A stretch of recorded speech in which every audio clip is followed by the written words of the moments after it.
Oh, ladies and gentlemen, come gather round, come gather round, come gather around. Today, we're changing things up, or down, because I've upgraded, or downgraded, my daily driver from my gas-sipping 10-mile-to-the-gallon 77 Chevy Silverado to this beaut right here. Oh yeah, I know, and I know what you're thinking. You're going, I say, old boy, what a preposterous abomination of vehicular tragedy. Why could you possibly even let yourself be seen in such a disgusting piece of vehicular... Oh, well, 35 miles to the gallon, US, or 42 miles to the gallon, Imperial, or 6 liters per 100 kilometer. In today's current Canadian prices, because I have to run premium on my Silverado at 11-to-1 compression, I'm paying $140 to travel 150 kilometers. I can commute for 5 days. I have the potential to save $7,000 a year just by driving this. But you know what? It's really kind of fun. It's zippy, it's fun, kind of ugly, but it's the Korean suppository, and we have a name for it. I was gonna call it like kimchi, because it's red and spicy and kind of cute. We're likely gonna call it the angry accent. So, I'm rolling with this, because that's a lot of coin that I can spend on something else. However, it's a used vehicle, because I ain't never bought anything new. I've always bought used, and I have philosophies behind that. I should share that someday.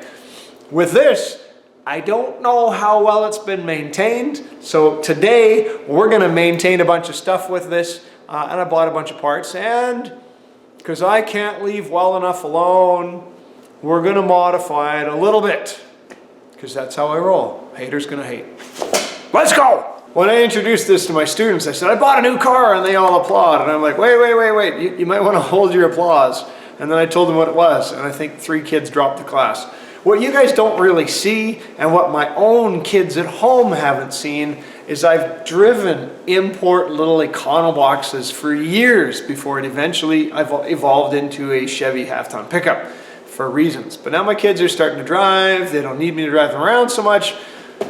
Oh man, this thing's gonna be cheap. So, things that I do, things that I bought rather, don't know when the timing belt was changed, so we're putting in a new timing belt, okay? Because they're good for 100,000 K. This has 180,000 on it.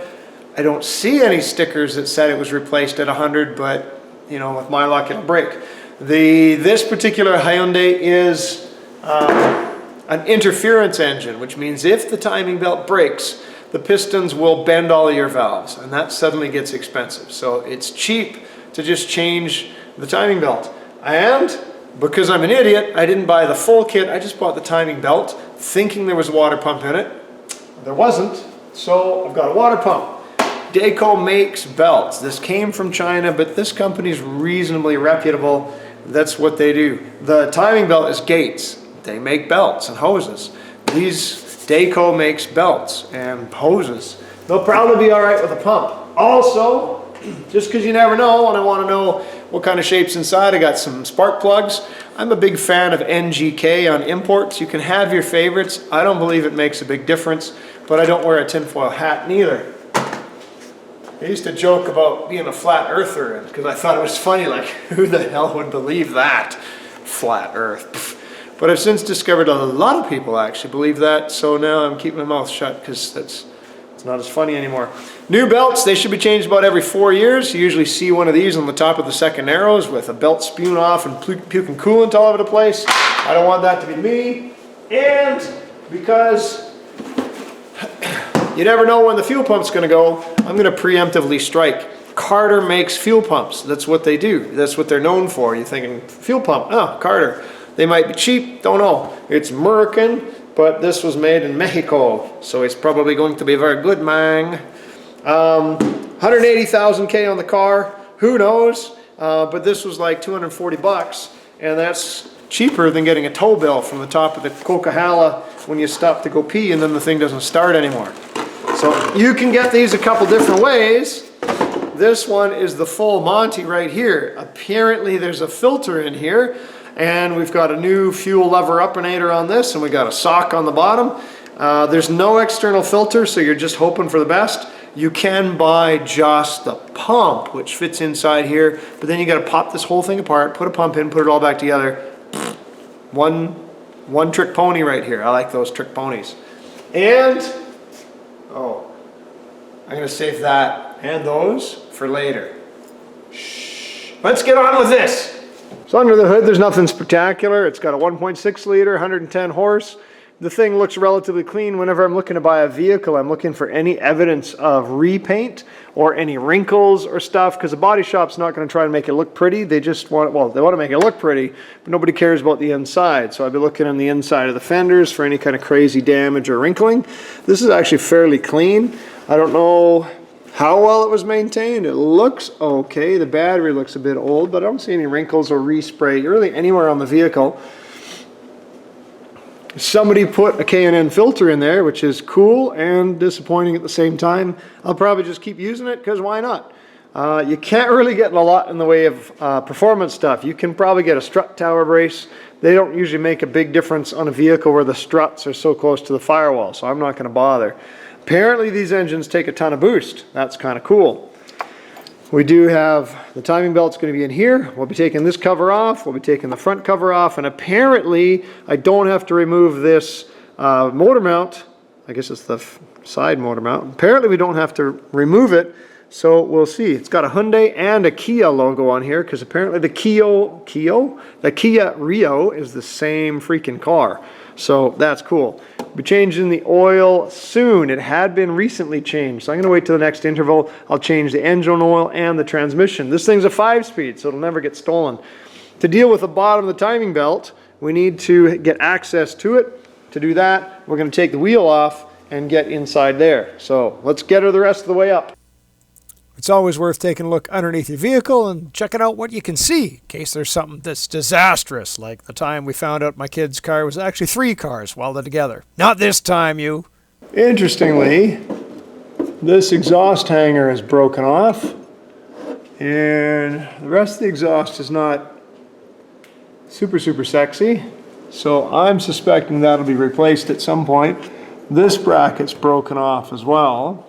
I can weld them back on, but the brackets are pretty thin, so, and that looks pretty gross. So I imagine it pretty soon when this all breaks off, I'm gonna have to make some kind of exhaust for it, because that's pretty gross. The rest of it's pretty good. It's got a solid axle on the back, which is simple, cheap, and old school. I'm gonna make a rear sway bar for it to make it a little bit more fun. These Hyundai Accent SE has better shocks for the back, so I may replace those at some point. No real evidence of a respray. It seems to be in pretty good shape.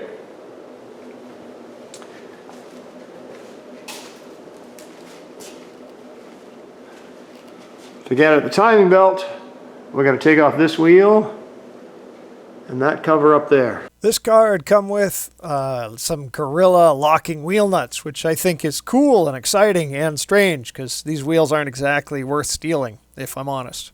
We get the front cover off of there, and when I get into a project like this, I'm really thankful that I'm not actually a mechanic anymore, because I don't actually like this. I like modifying vehicles, building them. I don't like working on them when I have to, and I certainly don't want to work on your car. So for me, choosing mechanics as a career wasn't maybe the wisest thing. But you can save a ton of money.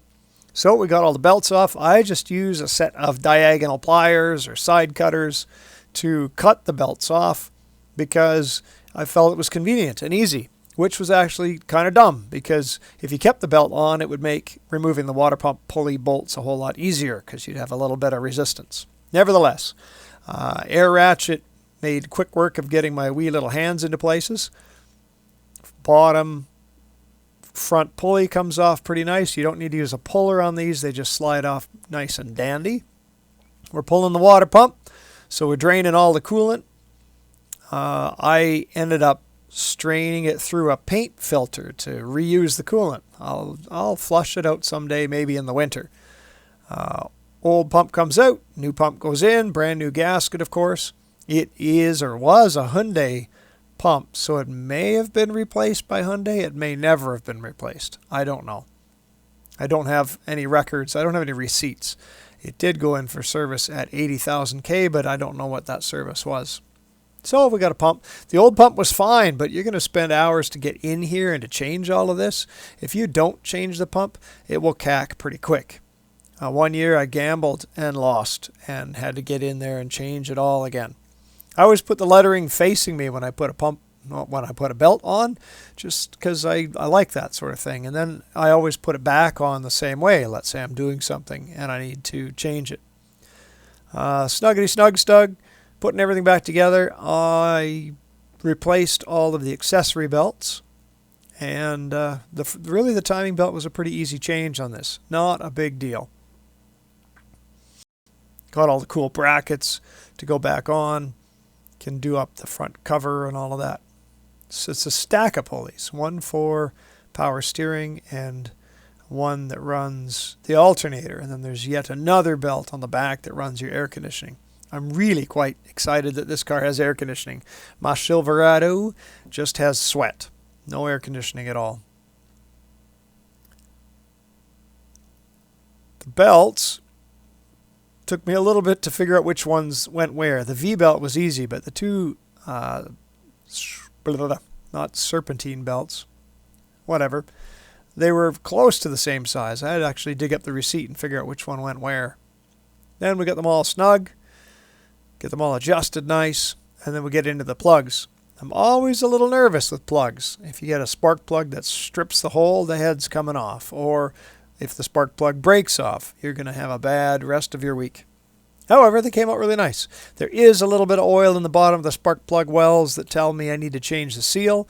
It's not dribbling on the floor. It's not a big issue, so this will be a repair for another day, not today. But all the plugs looked really good. They didn't show any disastrous death inside the motor. They just looked normal. This is a funnel my father made in shop class when he was in high school. We still use it. Fun with funnels. Cover goes back on to make everything look pretty. And then we're taking the intake system apart, really just to get rid of some sounds. That crazy thing there is... I want to say it's a Heimholtz resonator or something. I removed it. I machined a plug to plug the hole. I put it back in. And then a week later, I took it all apart and put the bent tube back into it. Because that thing filters out a particular toot when it's idling, which is not a sexy sound at all. So I put it all back in. It didn't make the thing louder. It just made it annoying. Some folks take the whole rest of the air inlet snorkel out and remove it completely. I left it just so I'm still getting cold air into the engine, because cold air is your friend. I did open up the inner fender and remove the big airbox muffler kind of thing in there. And it's throatier at full throttle, but if I didn't tell you that I did this mod, you wouldn't know. It would be nice if it was really annoyingly loud, but it isn't. So... at least now I can hear the engine, where you couldn't before. The battery cables are pretty small. This is changing to 4-gauge ground cable. I may do the positive at some point. It looks a little convoluted. Ground off a little bit of paint to give it a good connection. Stuck the battery back in.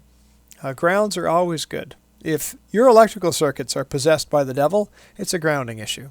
If it's inconsistent, it's a connection issue. Someone put a K&N filter inside here. Cool. Not me. And it needs a cleaning, but I will worry about that on yet another day, not this day. The battery looks iffy. I should probably do a battery test on it at some point. And the fuel pump beautifully is accessed through the back seat. One crazy little bolt in a bizarre place, and then I was surprised to find that the flame-proof material between you and imminent death is made out of plastic and just glued to the floor. Way to cut corners. But I guess if you can save $1 by not putting fasteners on that and making it out of metal, you're doing pretty good. Old pump came out. It's always good to do this when you don't have a lot of fuel in the tank. It usually fries after having just fueled up and you've got all the fuel in the tank. But I was planning this, so it had just the right amount of fuel in there. And then put the seat back in. Debated leaving that dubious screw out, but I screwed it up. Ha ha ha ha. And then welding some of the exhaust brackets back on. The exhaust looks pretty cool. It looks, oh, it's not cool. It looks okay. It kind of looks like it's corroding like 400 series stainless. So it may take a long time to rust out. But I'm good with that. This also had a bizarre pulsation in the brakes when you'd hit the brakes. So I took the rotors off. My favorite tool is the impact driver, which you can swing a hammer, punch those guys out, and you don't even strip the screw. It's awesome. Quick cut on the brake lathe, screw it back up, calipers back on, and call her good. Yes, I'm reusing the pads, but I'm okay with that. And you'll be okay too. And I drove it after, and it drives fine. Wheels, hubcaps, general applause and enthusiasm. Just like every first project, I want to make sure this thing is as reliable as it can be, so I changed the fuel pump, I changed the water pump, changed the timing belt, changed the spark plugs, changed accessory belts, I welded the exhaust brackets back onto the exhaust pipes. We removed a bunch of resonators from the inlet system to make it a little bit more throaty, because this thing was pretty quiet. Still is, but I'm not changing the exhaust just yet. However, I can't leave it with that, so for this, we're going to have to take a look at what's in the next box. Thanks for watching.